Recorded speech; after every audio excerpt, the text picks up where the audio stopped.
Hi everybody, this is Andy from All Things Mini. Just a quick unboxing today. I went out and spent an absolutely insane amount of money, really, if I've got to be honest, on this. This is a Spiremax TC501G air compressor. Major good boy, and it's supposed to be pretty quiet. Now the reason why I bought it mainly was because of how quiet the actual thing was. I got them to test it in Hobbycraft, so superior quality for ultimate choice. A lot of people say that they're massively overpriced. This is the actual one that they were testing for me. So if you take a look at that, they've got quite an extensive coil air hose. That's not too bad. The instructions, I looked in there, well, these aren't really instructions, these are basically do's and don'ts. We've got a Badger adapter and looks like to be just a sort of a hose adapter there. Let's get it out. It does weigh quite considerably. Let's move that down there. Sorry, Winky. Right, and there you go. It looks a little bit like that, so it should sit there nice and still. It's got a maximum of, there's a scamp, good boy scamp. It's got a maximum of 100 psi on the meter, but it will only register up to 80 for safety. It's got its own moisture hose right there, and let's see what it's like. Now I'm going to compare both my old one and this one. Okay, so here we have a really nasty cheapy one, as you've already found out that I've had to do an awful lot for this one, as in sort of turning music off. Major, no. Apologies for that. But this old sod, although when I got him he was underweight, he's now put on 2 kilograms extra. Major, what are you doing? He's a dear old boy, he really is. Very, very powerful dog, but a little bit greedy at times, aren't you, eh? Yeah. Anyway, so yeah, this is an air compressor that came with some cheapy sort of things, cheapy airbrushes. Okay, look at that. Dozy thing. Yeah, some cheapy airbrushes, and basically there's got a tiny little tank in here. Now this one I don't think has a tank at all, not that I could find out anything.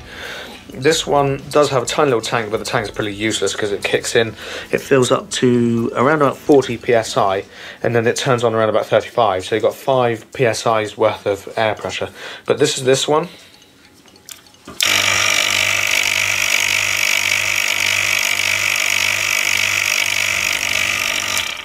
As you can imagine, that gets really annoying.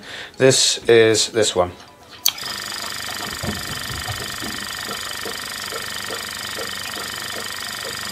So with the other one on, yes, this one does appear to be an awful lot better than the other one. Now, this is my original tube, but I most likely use the new tube. Bearing in mind that the new tube, this one has its own,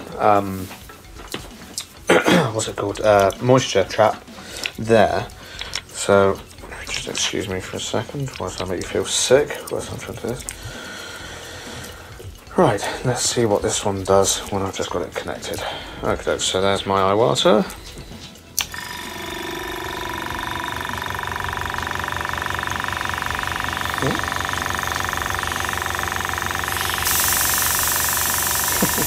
Getting a bit of motion going on there, which is a little bit annoying. That vibrates rather not too well, if I've got to be honest. This does have a control.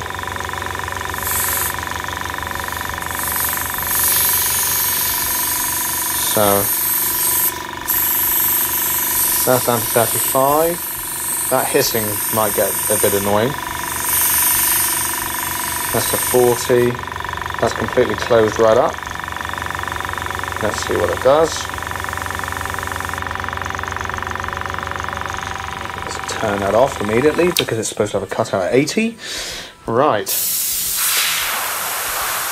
That is rather worrying. Because that's gone straight up past 90 degrees and 90 psi. And of course, this is my £300 worth of Iyourgh airbrush. So I might have to have a little play around with this, but if I hope it fills up rather quickly. That's a complete dumping of the airpressure.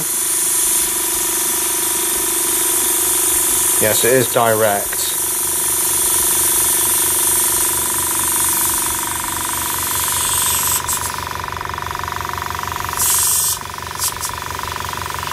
I suppose if I was to have something, that going into something, that wouldn't be too bad. Let's see what that's like. There we go.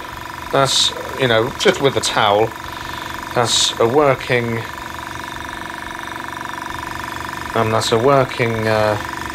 value of, yeah, about 32 psi, which isn't too bad. My Mac valve, if I fully open my Mac valve,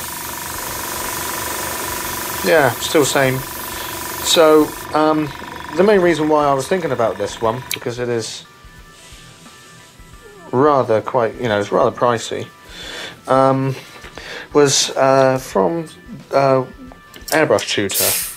Because Airbrush Tutor, the chap who I subscribe to on YouTube, stated that anything with a tank, you know, is not really that brilliant for minis painting, like my Australian here, as you can see, and I've got a couple of tanks over there as well.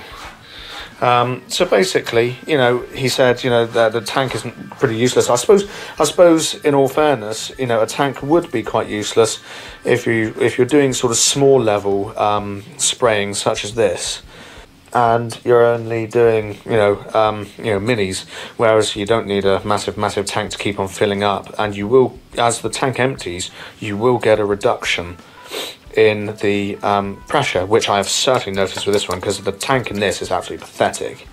This is really quite a pathetic thing anyway, incredibly loud.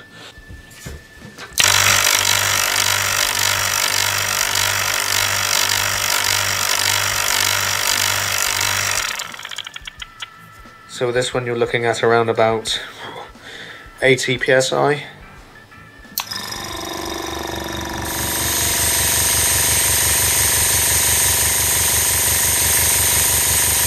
PSI with that turned off,